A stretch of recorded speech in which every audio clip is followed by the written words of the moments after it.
Doves, listen to this actor from Freeport in the Bahamas share his story of how he became famous, and after becoming famous, people kind of just looked at him. But as soon as he found himself around Jamaicans, he felt the warmth and welcoming nature. I grew up in Freeport, Grand Bahama. That's in the Bahamas. Beautiful place, quiet. You get away from the fast, crazy life. It's home to a lot of beautiful people. Now, the thing is, at the age of 16, I became a theater actor in Freeport. Started doing stage shows and traveling and all of that good stuff, and became pretty popular in the arts. So as time went by, people would recognize me from stuff and they just kind of look at me. And it sounds normal, but it's kind of weird as the years would pass, people just looking at you and not talking to you. And that's how it kind of is in Freeport. People will look more than they'll talk. I don't know how it is now. I haven't been there for years. People probably change. New generations of people, they maybe talk more. But my experience was people just looking at you and not talking to you. And when you're in a small town like Freeport, Freeport is pretty small compared to a lot of places. It's pretty small. And all these people just kind of looking at you and not talking to you becomes weird. Your life starts to feel like it's in a fishbowl. That started to really mess with me. And I started having panic attacks. The panic attacks could have been triggered by that. It could have been triggered because I was a part of this church, and all of a sudden I wasn't a part of that church anymore, and I was trying to figure out my life.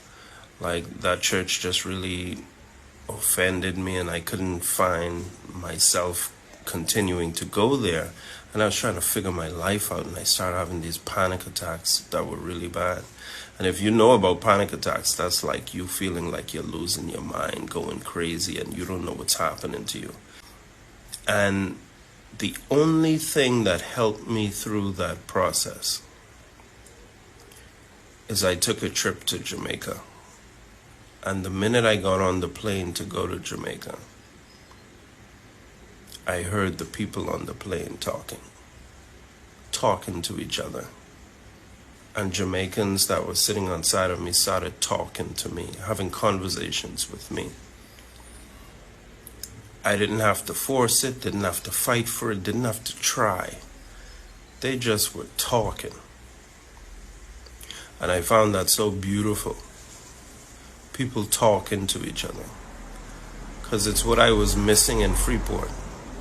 In Freeport, no one was talking to me. No one would say, hey, I know you from this show. How you doing, man? I enjoyed that. That's something no one ever did to me. No one.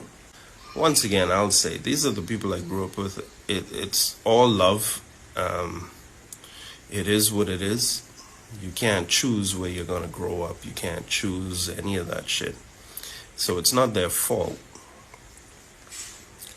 I just didn't belong there. It was way too quiet. So I left there and I moved to Nassau, Bahamas. That was better. But I always remember Jamaica. And when I came to Jamaica, after I arrived, I went to a strip club. I remember that I went to a strip club and I went to a nightclub. No, I went to a nightclub first, then the strip club. Yeah, I think it was that order. But when I say Jamaica nursed me back to health, I am not playing with you, Jamaica. The people, the way you connect, the way you love your country, the way you love each other, and the way you made me feel welcome. And that's why it's always a place I come back to. So, hey, If you're in Jamaica and you see this video, say hi. Say hi. Talk to me.